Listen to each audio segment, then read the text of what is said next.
Quisiera comenzar hablando de por qué se crea en Colombia una jurisdicción especial para la paz.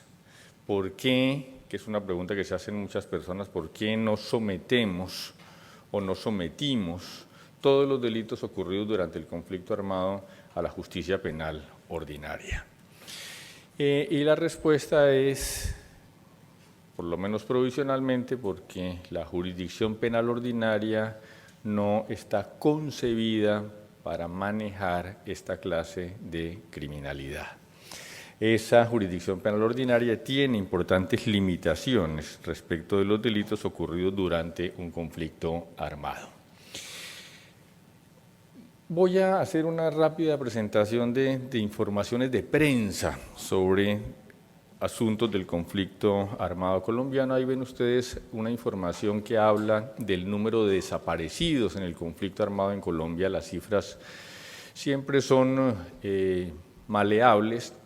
En esa que ven ustedes se habla de cerca de 50.000 desaparecidos en Colombia. Hay cifras más recientes que hablan de casi 90.000 desaparecidos durante el conflicto armado en Colombia, que es una cifra bastante importante si se tiene en cuenta que durante el siglo pasado en todo el cono sur, durante las dictaduras, se habló de 30.000 desaparecidos. En Colombia estamos hablando de 3 veces más desaparecidos de los ocurridos en las dictaduras del cono sur el siglo pasado. En esta otra información se habla del número de desplazados en Colombia. Esta información habla de 6,6 millones de desaparecidos en Colombia. También la semana pasada salió un nuevo informe que pone la cifra de desplazados en Colombia en 7 millones de desplazados. Colombia es en este momento el país con mayor número de desplazados en el mundo, 7 millones de desplazados. Cuando se estaba cerrando el acuerdo de paz con las FARC, se estaban registrando como víctimas en las oficinas del Gobierno Nacional aproximadamente 1 millón de víctimas anuales.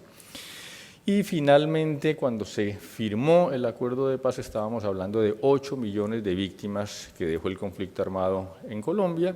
También hay cifras más recientes que hablan de más bien 9 millones de víctimas ocurridas durante el conflicto armado. Y como siempre hay gente que encuentra estadísticas de todo, pues hay alguien que ha hablado, que ha calculado cuántos hechos victimizantes ocurrieron durante el conflicto armado en Colombia, y se habla de 9,5 millones de hechos victimizantes durante el conflicto armado en Colombia, 10 millones de delitos ocurridos durante los cerca de 50 años del conflicto armado en Colombia. Investigar y juzgar 250.000 homicidios, 90.000 desaparecidos, 7 millones de desplazados, indemnizar 9 millones de víctimas y juzgar 10 millones de delitos tomaría muchísimos años. También hay gente que ha hecho cuentas de esto, habla de 100 años, 150 años que duraría la justicia ordinaria para absorber esta gran cantidad de delitos. Esa es la primera gran limitación que tiene la jurisdicción ordinaria, el número de hechos ocurridos durante el conflicto armado. Aquí vemos otras informaciones de prensa que hablan de decisiones de las FARC como grupo al margen de la ley. Aquí se dice de cómo las FARC planeó la toma de algunos municipios cerca de Bogotá. Aquí se habla de cómo la guerrilla se tomó un municipio. Esta otra más sobre cómo la guerrilla de las FARC realizó unos secuestros en un edificio del sur de Colombia. Aquí tienen ustedes una información sobre la toma de unas oficinas públicas por parte de las FARC. Aquí también información sobre unos secuestros y posterior asesinatos de diputados por parte de las FARC. Aquí otra más sobre cómo las FARC se tomó el municipio de Mitú, una más sobre cómo las FARC fueron los autores de la bomba al Club El Nogal en Bogotá, otra más sobre la toma de una población bojayá por parte de las FARC.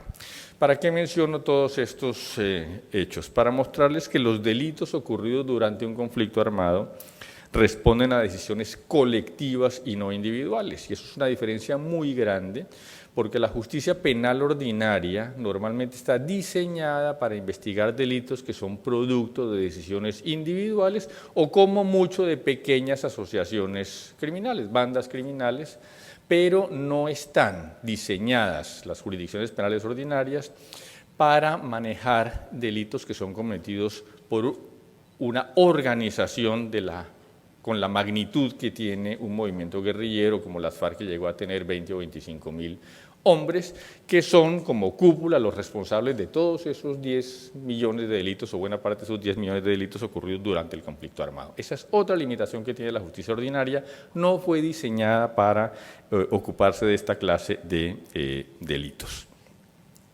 Aquí ven ustedes otras informaciones de prensa que hablan de cómo algunos guerrilleros de las FARC han sido condenados, uno de ellos, Iván Márquez, a 40 años de prisión. Aquí se habla que esa misma persona tenía ya 198 órdenes de captura y 28 condenas. El líder de las FARC está condenado a 448 años de prisión en Colombia. Aquí más noticias sobre condenas de otros guerrilleros por parte de la justicia ordinaria en Colombia antes de que se firmara el acuerdo de paz. Aquí otra condena contra el jefe histórico de las FARC, Tiro Fijo. ¿Por qué son importantes estas informaciones? Porque muestran que los jueces penales se ocupan de encontrar la verdad, si eso es posible, ya es otra discusión si los procesos buscan o no buscan la verdad, pero asumiendo que un proceso busca la verdad, los jueces penales ordinarios se ocupan de encontrar la verdad del caso concreto que deben resolver, pero no la verdad de lo que ocurrió durante el conflicto armado. Cada juez recibe un caso concreto, lo estudia, establece la verdad de ese caso concreto y nunca vemos la verdad de lo ocurrido durante el conflicto armado. Tampoco leerse las sentencias de todos los delitos ocurridos durante el conflicto armado es igual a encontrar la verdad del conflicto armado. No son la suma de sentencias lo que muestra qué pasó durante un conflicto armado. Esto lo que muestra entonces es otra limitación de la justicia ordinaria. La justicia ordinaria no está diseñada para encontrar la verdad de lo ocurrido durante un periodo histórico como los 40 o 50 años de conflicto armado en Colombia. En cuanto a reparación o indemnización de víctimas, la forma como funciona la justicia penal ordinaria obliga a que primero se condene a una persona como responsable de un delito y después se la obligue a reparar por el daño ocurrido. El Código Civil en Colombia dice precisamente que el delito es una de las fuentes de las obligaciones, luego primero tiene que estar demostrado el delito, y el Código de Procedimiento Penal, en sus principales normas, dice precisamente que primero tiene que demostrarse la comisión de un delito, declararse responsable una persona y solo después de eso, con la fuente de la obligación establecida, se la puede obligar a reparar a las víctimas.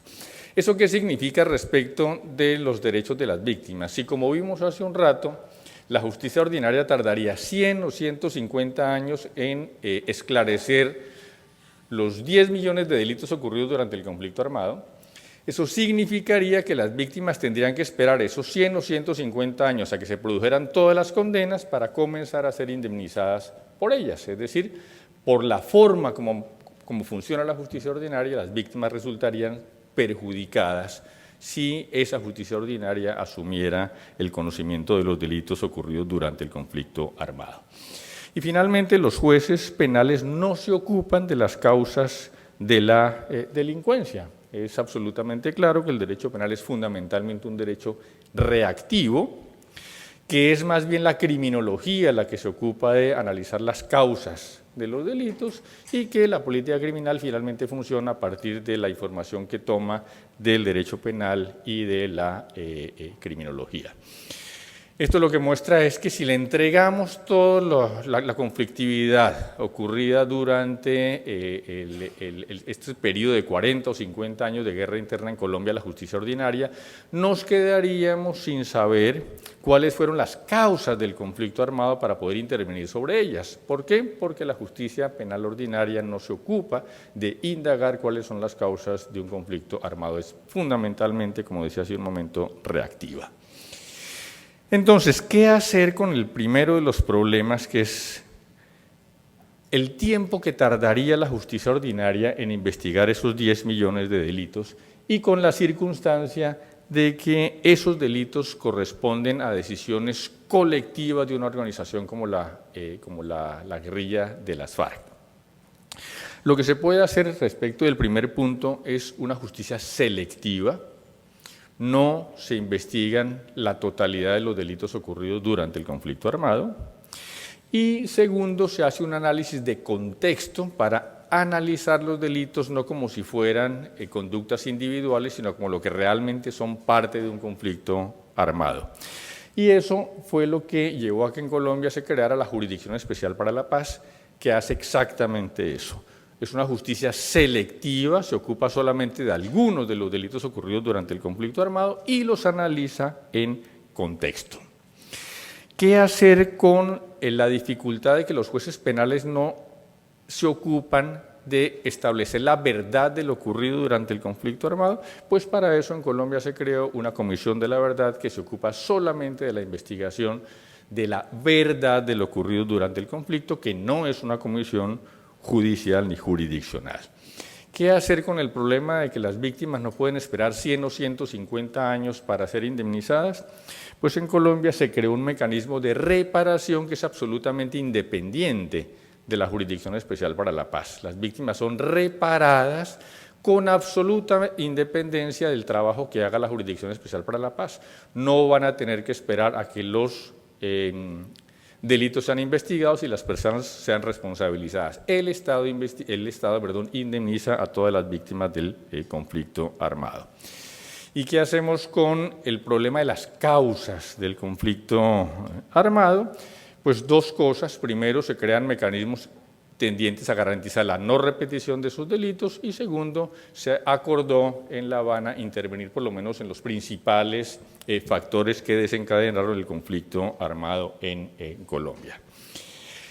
Estos 4 elementos que acabo de mencionar, más uno que es muy importante en Colombia por el número de desaparecidos, que es la creación de una unidad de búsqueda de personas dadas por desaparecidas en el conflicto armado. Ya les decía, tenemos 90.000 desaparecidos. Es lo que en Colombia se llama el sistema de verdad, justicia, reparación y no repetición, que es lo que muchos conocen con el nombre de justicia transicional. En Colombia la justicia transicional está representada fundamentalmente por este sistema de verdad, justicia, reparación y no repetición. El concepto de justicia transicional tiene, en mi modo de ver, el problema de que da la sensación de que la justicia transicional es un problema fundamentalmente de justicia, cuando realmente es, ante todo, un problema de transición. Eso ocurre algo muy parecido a lo que ocurre con la expresión política criminal. La gente piensa que la política criminal es fundamentalmente criminal, y la política criminal es fundamentalmente política. Por eso el nombre de justicia transicional me parece equívoco. Se genera la impresión de que todo es justicia cuando no es verdad. Los alemanes hablan, creo que con razón, por lo menos un grupo importante de alemanes, de mecanismos de superación o elaboración del pasado, en lugar de hablar de justicia transicional. Eso muestra mucho más fácilmente que la justicia o el tema de justicia es solamente un aspecto de lo que se denomina justicia transicional. Si nosotros miramos el contenido de los acuerdos de paz en Colombia, vemos que hubo un acuerdo sobre el fin del conflicto armado, que es básicamente cese al fuego y desarme de la guerrilla. Un segundo acuerdo que era de implementación y verificación de lo que se conviniera en La Habana.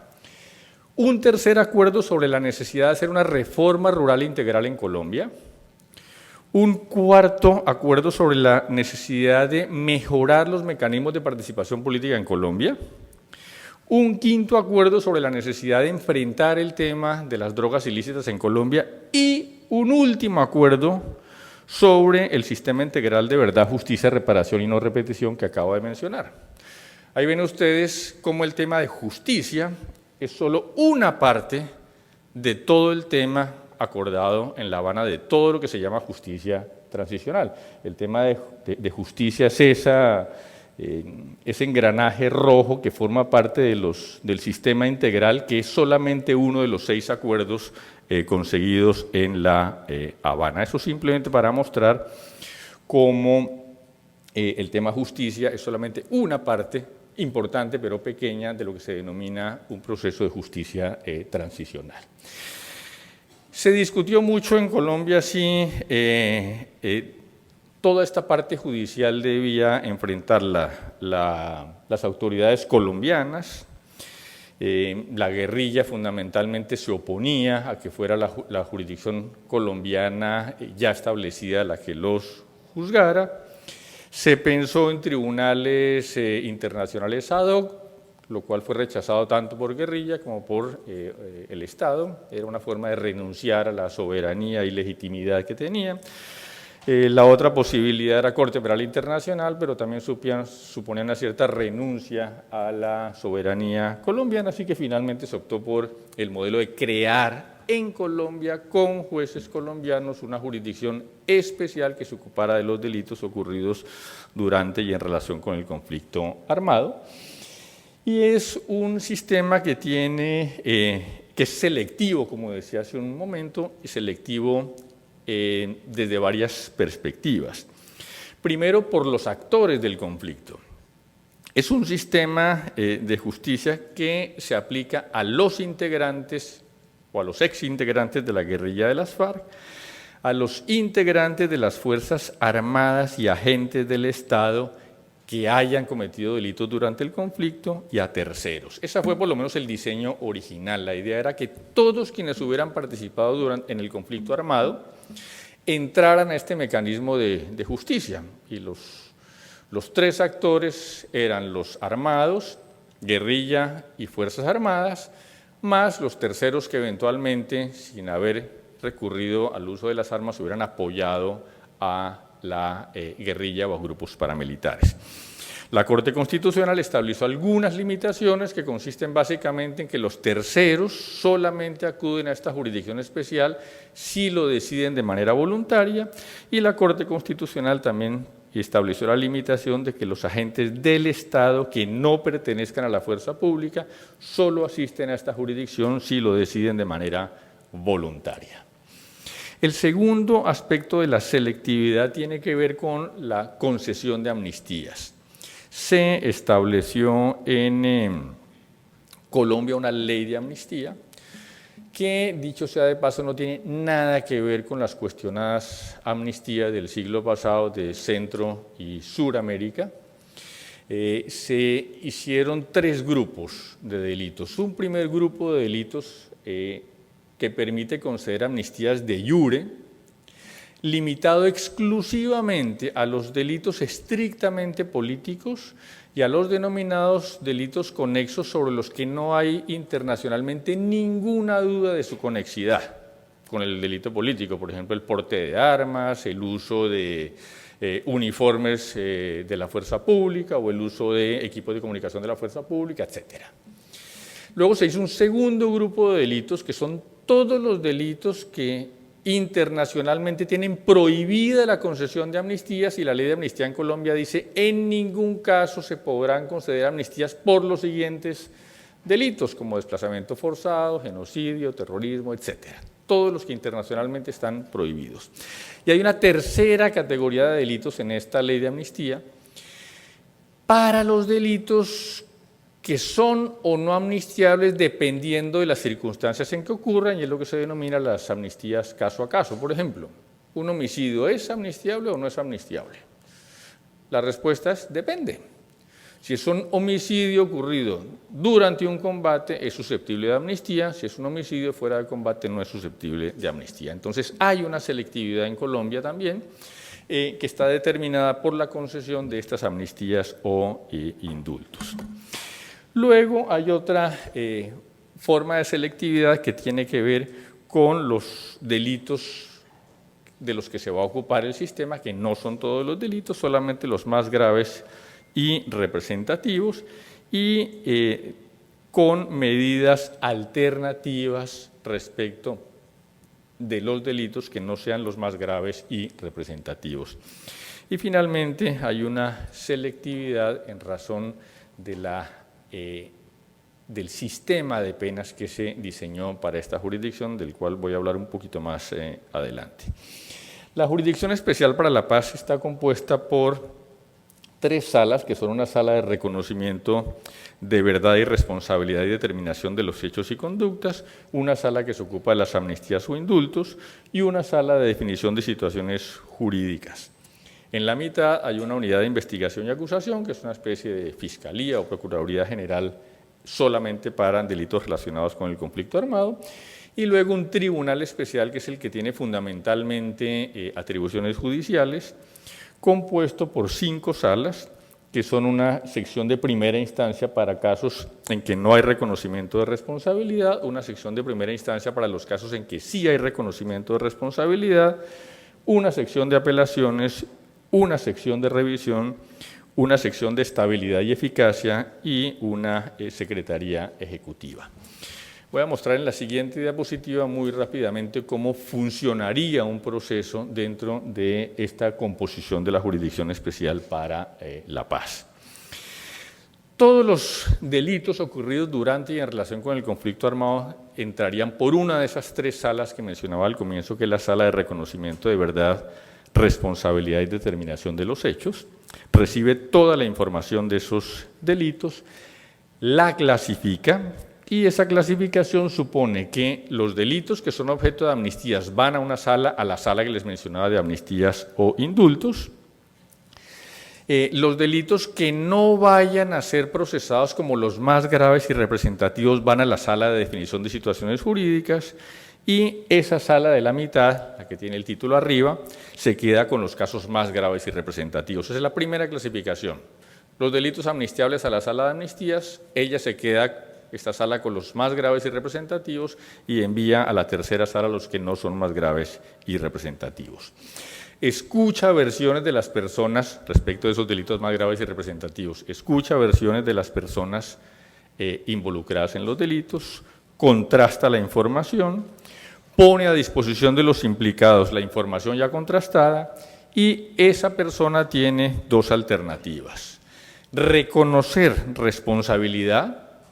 Si reconoce responsabilidad en los hechos que se le ponen de presente, entonces se remite el caso a la sección de primera instancia para que le aplique una sanción, y esa sanción es, por supuesto, susceptible del recurso de apelación. La otra alternativa que tiene la persona es no reconocer responsabilidad por los hechos que se le están poniendo de presente, en cuyo caso el proceso pasa a la unidad de investigación y acusación, que les decía es como la Fiscalía o la Procuraduría. Esa unidad hace la investigación, decide si acusa, y si acusa lleva el caso a la sección de primera instancia, que realiza un juicio con intervención de las partes, práctica de pruebas, etcétera, dicta sentencia, y esa sentencia es susceptible del recurso de apelación. Como ven ustedes, entonces hay una primera parte, que es la que está arriba, que no es estrictamente judicial, es la clasificación, selección de los casos y verificación, y se le muestra o se le deja a la persona vinculada a un delito ocurrido durante el conflicto estas 2 alternativas: o acepta responsabilidad y no hay un juicio sin imposición de una sanción, o no acepta responsabilidad y se adelanta un juicio contra esa persona.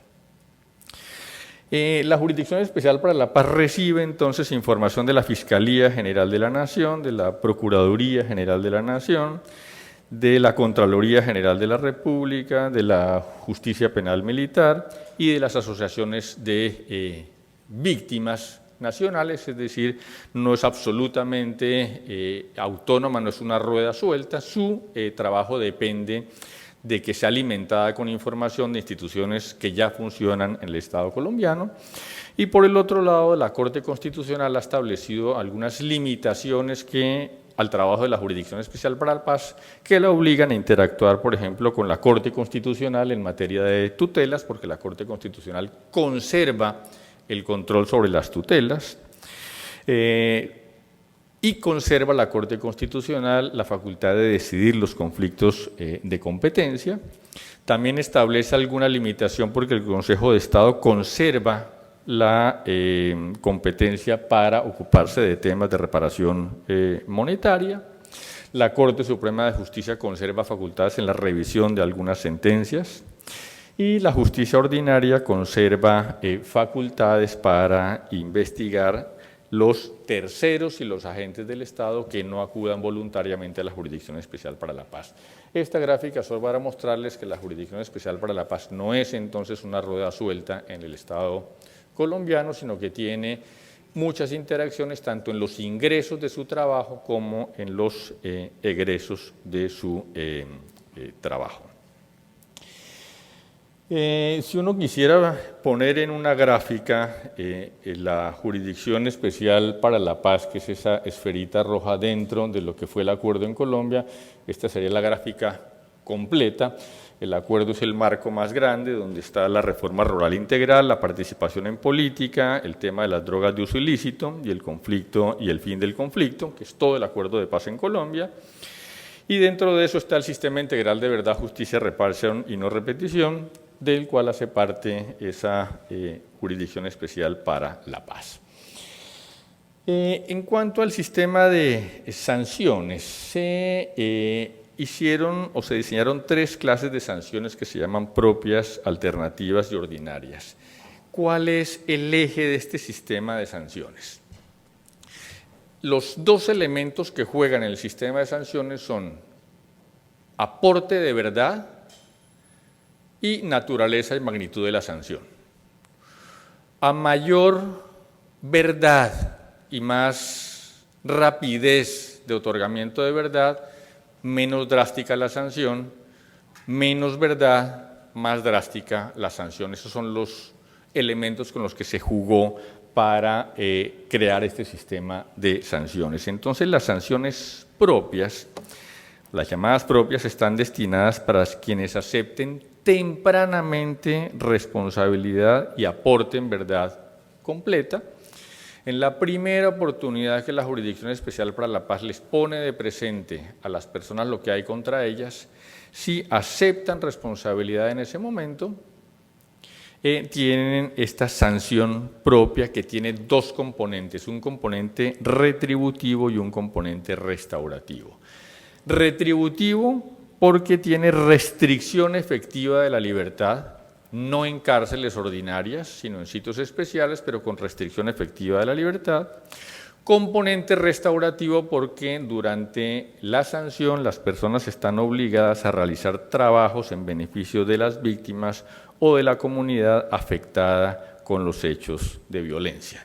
La duración de esta sanción es entre 5 y 8 años, repito, con un componente de restricción efectiva de la libertad y un componente más fuerte de restauración que obliga a realizar trabajos en beneficio o de las víctimas o de la comunidad. Las sanciones alternativas están destinadas para quienes no contribuyen con la verdad ni aceptan responsabilidad tempranamente, pero sí lo hacen antes de que se profiera sentencia de primera instancia. Cuando eso ocurre, la sanción tiene naturaleza fundamentalmente retributiva y consiste en 5 a 8 años, pero de prisión en sitios ordinarios de reclusión. Y finalmente están las llamadas sanciones ordinarias, que están previstas para quienes no aceptan responsabilidad en ningún momento, se someten a un juicio dentro de la Jurisdicción Especial para la Paz y resultan vencidos en ese juicio y condenados como responsables de delitos ocurridos durante y en relación con el conflicto armado.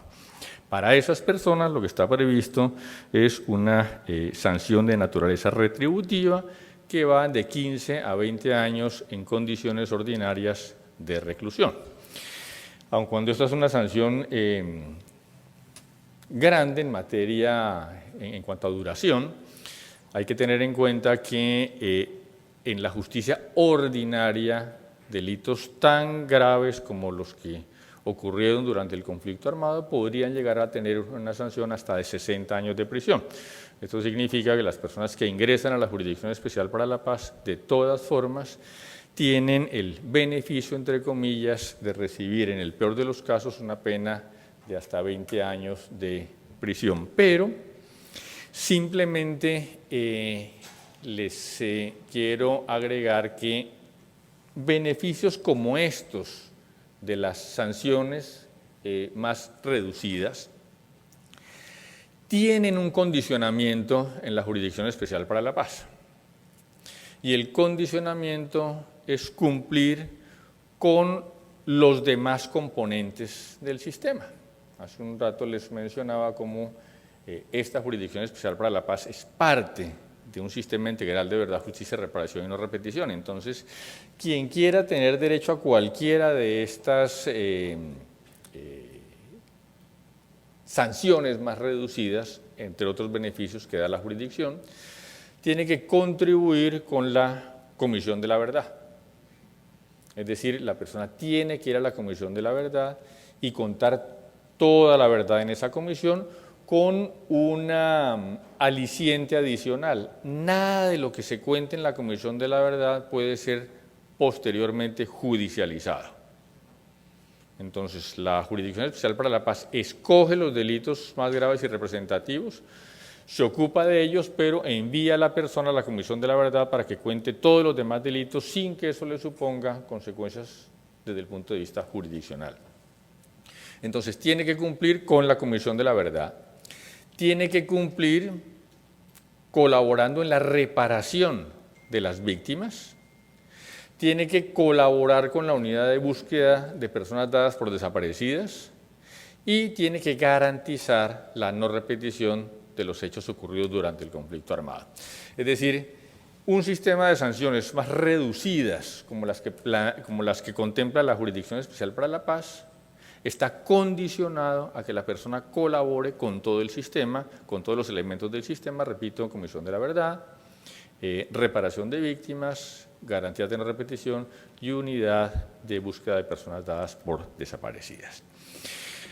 En definitiva, entonces, la Jurisdicción Especial para la Paz nació dentro del proceso de paz en Colombia como una alternativa para la investigación y juzgamiento de los delitos ocurridos durante el conflicto armado, conscientes de que la justicia penal ordinaria no está diseñada para ocuparse de esos delitos, y nació dentro de un acuerdo que es muchísimo más amplio, que abarca incluso de manera prioritaria la intervención del Estado en la solución de las principales causas del conflicto armado. Por eso, quienes hablan frente a procesos de justicia transicional como este, de impunidad, habría que recordarles que no se puede comparar el funcionamiento de una justicia penal ordinaria con el funcionamiento de una denominada justicia transicional. Tienen propósitos absolutamente distintos y como buscan fines completamente distintos, tienen mecanismos absolutamente diferenciables. La expresión de si una justicia es mejor que la otra se hace, repito, porque se tratan de comparar dos sistemas que no son comparables, que son absolutamente diferentes. Muchísimas gracias.